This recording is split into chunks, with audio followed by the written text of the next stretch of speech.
네, 2016년도 서울시 국어 통신 이론 문제를 해설하도록 하겠습니다. 버터스 필터가 다음과 같이 주어졌을 때 3dB 대역폭을 구하는 문제인데요. 3dB 대역폭이란 것은 HF가 루트 2분의 1이 되는 대역폭을 말하는 것이죠. 그래서 이 분모를 제곱을 해서 보면은 1 플러스 FU분의 F의 2n승이 2가 되면 되겠죠. 그래서 1 다 빼주면 1이 될 것이고요. 그럼 뭐겠어요? F는 FU면 되겠죠. 그러므로 n에 상관없이 3dB 대역폭은 다 FU와 같습니다. 네, 이거는 OSI 7 레이어에 대한 문제인데요. 데이터 이동 경로를 결정한 라우팅 프로토콜. 라우팅이라는 것은 바로 네트워크 L3 계층에 대한 얘기겠죠. 그렇기 때문에 네트워크 계층이 답이 되겠습니다. 네, 3번 문제는 CRC에 대한 설명인데요. CRC는 오류 검출을 위해 사용하는 보호 중 하나가 맞습니다. 최서민 거리가 D민일 때 D민계의 오류는 언제나 검출이 가능합니다. 그리고 3, 4번이 문제가 되는데 제가 위키피디아에서 설명을 좀 가져왔어요. 보시면 이렇게 생성 다항식이 주어졌을 때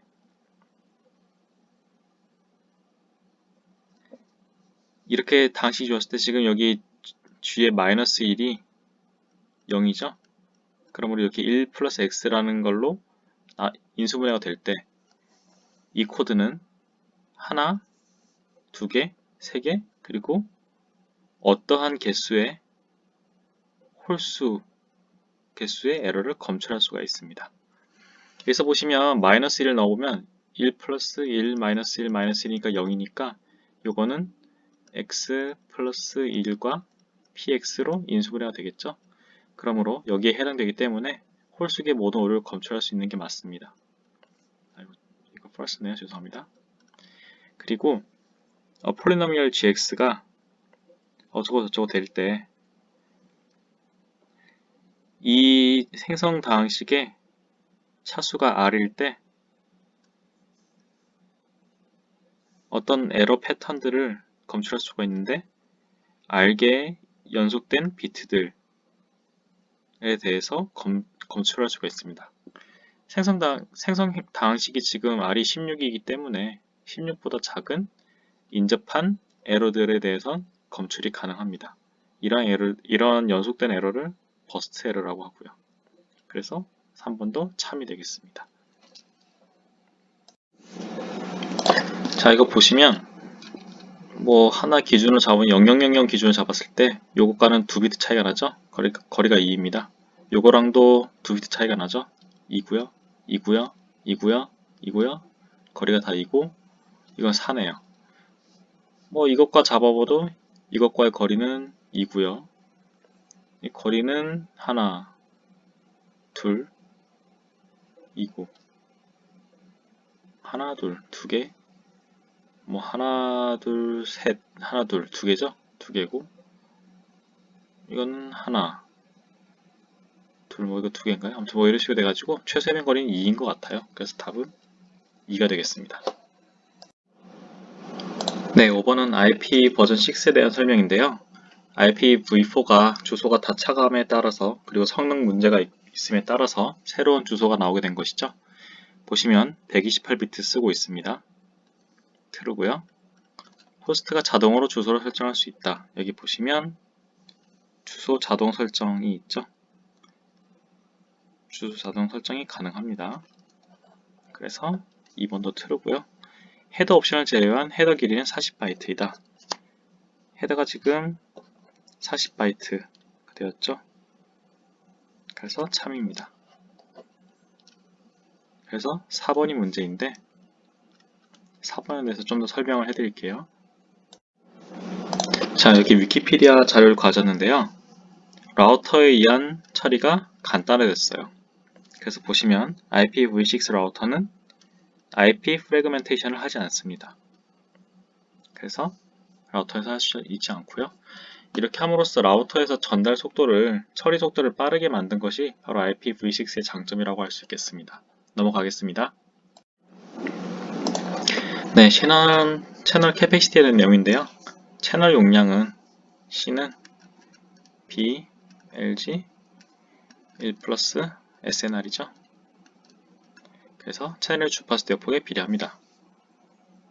채널의 채널 용량은 하나의 통신 시스템의 최대 데이터 전송률에 대한 이론적인 상한선을 제시합니다.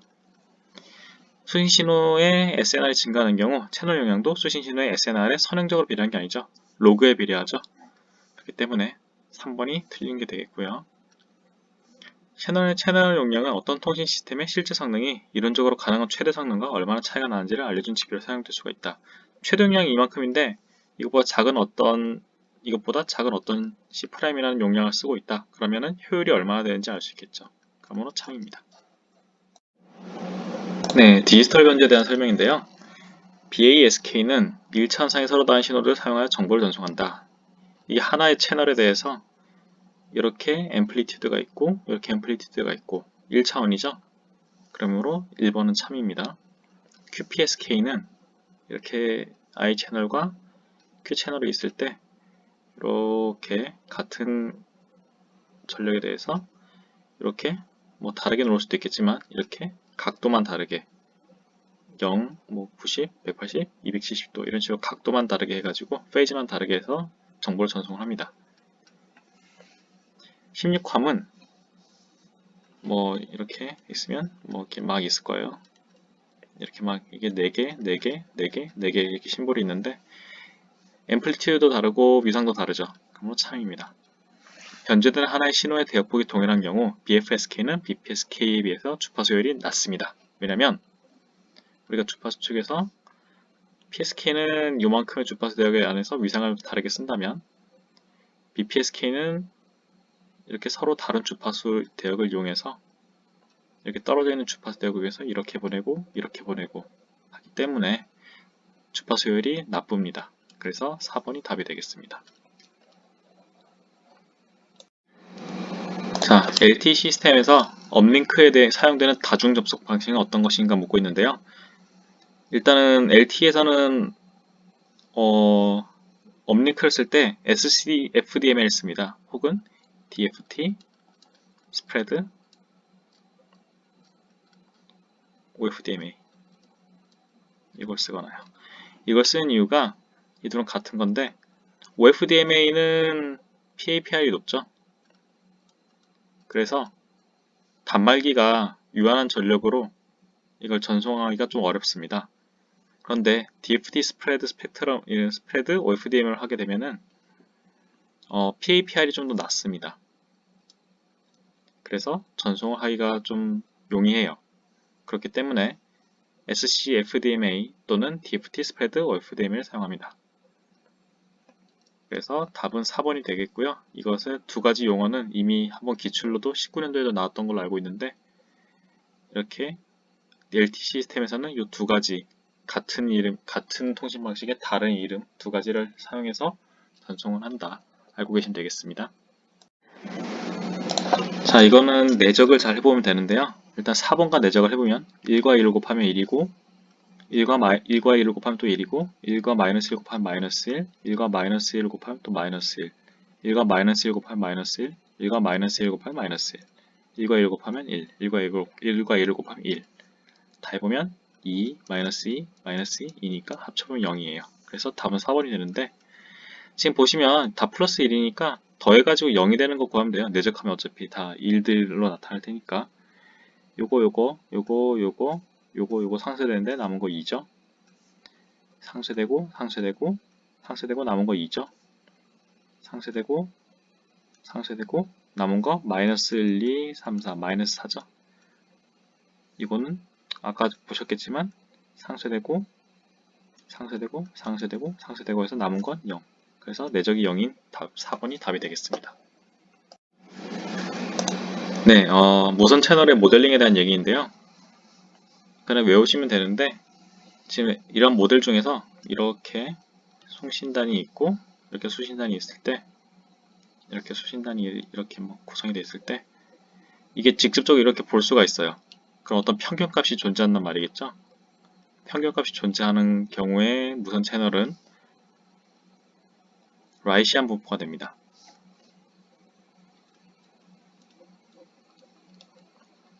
만약에 이 큰 산이 가로막고 있어가지고 막 이렇게 반사돼가지고 이렇게 들어간다. 어떤 건물에 의해서 반사돼가지고 이렇게 들어간다. 이런 경우엔 M이 존재하지 않은 경우엔 레일리가 됩니다. 그래서 이걸 알아두시면 되겠고요. 답은 3번이 되겠습니다.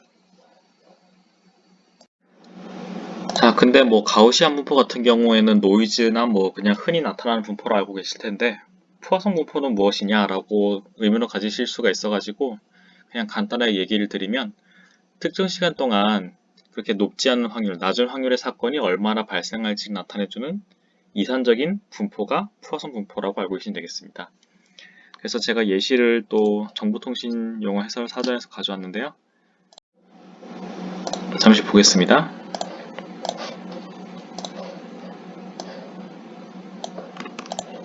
지금 통신에 대해서 유의미한 걸 보시면 어떤 기간 동안 잘못 걸린 전화의 수 뭐 이런 것도 있을 수 있고요. 통신회사의 트래픽이 포화성 분포를 따르고 있다고 알려져 있습니다. 그래서 통신에서의 응용에 대해서 포화성 분포가 이런 의미를 갖고 있다라고 알고 계시면 되겠습니다. 넘어가겠습니다. 네, 기대값과 분산의 관계를 올바르게 나타내는 것은 무엇인가 묻고 있는데요. 뭐 한번 증명을 해드리자면 분산은 어떤 값이 그 평균으로부터 얼마나 떨어져 있는가를 나타내는 기대값인데요. 특별히 제곱에 대한 기대값이에요. 그러면 이게 만약에 그냥 1차였다면 이 평균으로부터 이만큼 떨어진 것과 이만큼 떨어진 것이 서로 상쇄돼 버렸겠죠? 그런데 이것을 제곱을 해주게 되면은 그냥 이쪽도 양수로 취급을 해가지고 양쪽을 얼마 떨어지는지 취급할 수 있습니다. 그래서 이걸 전개를 해주면 x제곱 마이너스 2mx의 x 플러스 mx제곱인데 전개해주면 이거는 어떤 적분호 시그마니까 선행성이 있죠. 그렇기 때문에 그냥 전개가 됩니다. 그리고 앞에 개수는 그냥 빠져나오고요. 적분이나 시그마 밖으로. 그 다음에 상수에 대해서 평균은 그냥 그 상수 자체죠. 정리해주면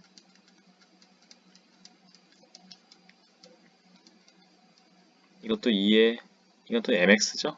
그러므로 이건 제곱이 되고 플러스 mx 제곱이 되고 2의 x제곱에 마이너스 mx 제곱인데 mx 제곱이란 걸 expectation으로 표현을 해주면 이렇게 되죠. 그러므로 답은 4번이 되고 이거는 외워두시는 게 좋겠습니다. 넘어가겠습니다. 네, 아날로그 변조에 적합하지 않은 방식을 묻고 있는데요. AM은 대표적인 방식 중 하나죠. PWM, 펄스의 폭은 연수적인 값을 갖죠. 아날로그입니다. 펄스의 포지션, 이게 여기 있냐 아니면 뭐 이 한 구간 내에서 여기 있느냐 뭐 이런 위치도 연속적인 값을 갖죠. 근데 DM, 델타 모듈레이션은 앞선값과의 차이죠. 이 차이가 양수면 1, 뭐 음수면 0 이런 식으로 디지털라이즈 돼 있죠. 그렇기 때문에 4번이 답이 되겠습니다.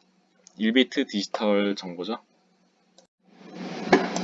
자, 동일한 비트율을 가지는 BPSK와 QPSK 방식에서 심벌 전송률이 어떻냐 묻고 있는데요. BPSK는 1비트를 담고 QPSK는 2비트를 담죠. 자, 그러므로 동일한 비트율을 가진다면은 QPSK 심벌률은 절반이면 될 겁니다. 그래서 BPSK 심벌 전송률이 QPSK 심벌 전송률의 2배가 되겠죠. 왜냐면 QPSK가 1 보낼 때 BPSK가 2 보내야 같은 비트율을 가질 테니까요. 넘어가겠습니다. 네, 이거는 요 위상값을 미분하면은 주파수가 나오겠죠. 그래서 미분해주면 20t 마이너스 5 사인 5t가 되고 이 값은 t가 0일 때 이므로 0 마이너스 0 해서 답은 1번이 되겠습니다. 자, 보시면 1100을 전송한대요. 먼저 11을 전송하고 그 다음에 00을 전송한다는 소리죠. 자, QPSK를 지금 보시면 11에 해당하는 것은 4분의 3파예요.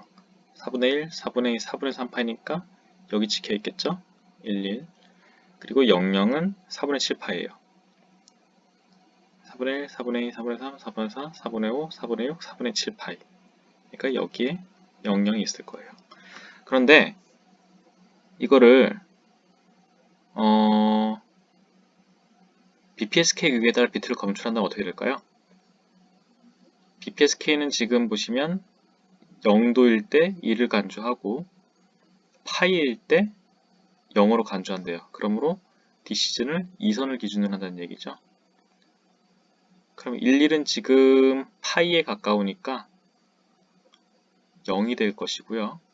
00은 0도에 가까우니까 1로 간주가 될 거예요. 그러므로 나오는 값은 10이 되겠습니다. 죄송합니다. 11을 먼저 보내고 있죠. 11이 0이고 00이 1이니까 답은 10이 아니고 0에 2번이 되겠습니다. 네, 시간 영역 신호와 주파수 영역 신호에 대해서 옳지 않은 것을 묻고 있는데요. T0만큼 지연이 된다고 하면은 위상도 T0만큼 지연이 되는데 주파수를 곱한 값만큼 곱해져 가지고 페이즈 지연이 나타나겠죠. 그래서 1번은 참이고요. 요거에 대해서 프리에 변환을 해보면 인테그랄 xt에 2에 j 2파이 f0t 2에 마이너스 j 2파이 ft dt가 되겠죠. 그러므로 이거는 부호가 마이너스가 돼야 될 거예요. 이게 앞에 마이너스가 붙고 이게 묶어지니까. 그래서 이게 마이너스가 돼야 되니까 이게 틀렸고요. 이거에 대해서 보시면 인테그랄 x at exponential 마이너스 j 2파이 ft dt인데 at를 t 물결로 넣으면 이거는 t는 a분의 물결이죠. 그러므로 a분의 물결이 될 것이고 dt는 a분의 1 dt 물결이 되겠죠. 그러므로 주파수는 a분의 f가 되는 게 맞고요. 앞에 a분의 1이 곱해집니다. 그래서 이건 맞고요. xd 코사인 2파이 f0t에 대한 주파수 영역 신호는 이건 그냥 뭐 f0 중심으로 옮겨가는 거죠. 이거는 그냥 변조잖아요. am 변조. DSB-SC에 해당하는 것이고 이것도 맞겠습니다. 그래서 답은 2번이 되겠습니다. 자, 신호를 전송할 때 신호를 구성하는 다양한 주파수 성분들이 있을 거예요. 그런데 이것들이 서로 다른 전파 속도를 가짐에 따라서 수신 신호 품질이 저하된다. 그러니까 어떤 신호가 뭐 이렇게 하나가 있고 뭐 더 빠른 신호 뭐 이렇게 있을 것이고 뭐 이런 것들이 다 합쳐져 가지고 어떤 심볼을 구성하게 되는데 만약에 이것들이 전송 속도가 다 다르다.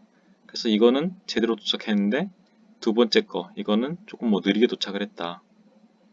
그럼 이거 뭔가 깨지죠? 그러면 품질이 이상하게 변할 거예요. 이런 식으로 지연에 의해서 왜곡이 생기게 되는데 말 그대로 지연 왜곡이 이러한 현상의 정의입니다. 그래서 답은 2번이 되겠고요. 심벌간 간섭은 조금 다른 얘기로 멀티패스에 대해서 이렇게 하나의 심볼 들어오고 좀 지연돼서 들어와 가지고 이 둘이 합쳐지는, 그래서 영향을 서로 이렇게 심볼 간 영향을 주게 되는 것이 바로 심벌간 간섭인데요. 이거는 서로 다른 전파 속도에 대한 건 아니고 그냥 경로가 다르기 때문에 같은 속도에 대해서 들어오는 시간이 달라져서 거리에 따라서 시간이 달라지기 때문에 생기는 것으로 지연 왜곡과는 좀 다른 얘기입니다. 그래서 답을 4번으로 할 수도 있으나 그렇지 않다. 한 신호에 대해서 이렇게 신호의 성분들이 서로 다른 속도, 다른 시간에 도착함으로써 이렇게 펄스가 변형되는 것이 바로 지연 왜곡이다. 알고 계시면 되겠습니다. 자, 앞에 있는 신호의 주파수는 4파이를 2파이로 나누면 2Hz죠. 얘는 6파이를 2파이로 나누면 3Hz입니다. 자, 2와 3은 어떤 기본 주파수의 정수배죠. 그러니까 최대 공약수를 찾으면 되는데 1밖에 없죠. 그러면 답은 1입니다. 자, 유니폼 분포에 대한 분산을 묻고 있는데요. 분산이란 거는 평균값이 어디에 위치하건 간에 이만큼이건 이만큼 여기에 있건 여기에 있건 평균값은 다 다를 수 있지만 이게 다 A로 똑같다면 분산은 같습니다. 퍼진 정도일 뿐이니까요. 어디 중심으로 퍼졌는지는 상관이 없습니다. 퍼진 정도는. 그러므로 fx가 일반적으로 a분의 1이라는 값을 갖는데 범위가 어떤 a다. 이런 경우에 대해서 분산을 한번 구해보도록 하겠습니다. 가장 편한 거는 0을 중심으로 이렇게 a가 퍼져 있는 거겠죠. 이 경우에 대해서 보시면 평균이 0이기 때문에 계산하기가 좀 편한데 이런 경우에 일반적으로 분산이 얼마가 되는지 한번 구해보면 마이너스 2분의 a부터 2분의 a까지죠. 그리고 x제곱에 a분의 1의 dx가 될 겁니다. x제곱의 평균이니까요. 왜냐면 지금 평균이 0이기 때문에 그냥 x제곱의 평균을 구해도 됩니다. 그러면 a분의 1에서 3분의 x세제곱이 되고 이 값은 이렇게 되겠죠. 그러면 이거는 지금 홀수 함수이기 때문에 그냥 3a분의 2에다가 x세제곱에서 0부터 2분의 a까지가 되고요. 계산을 해보면 3a분의 2 곱하기 8분의 a세제곱 해서 계산해보면 이거는 1, 이거는 4, a는 제곱이 됩니다. 그래서 12분의 a제곱이 바로 베리언스가 되고요. 이거는 하나의 그냥 공식으로 외워두셔도 좋고요. 지금 3이에요, a가. 그렇기 때문에 12분의 9는 4분의 3이죠. 답은 1번이 되겠습니다. 네, DS에 대해서 묻고 있는데요. 처리 이득이라는 게 퍼지는 정도죠. 그래서 확산되기 전 신호의 대폭이 50kHz면 이거를 처리 이득만큼 확산을 시키는 거예요. 그러니까 50kHz에다가 100을 곱해주면 5MHz가 되겠죠. 그래서 답은 그냥 1번이 되겠습니다. 이상으로 문제풀이를 마치겠습니다.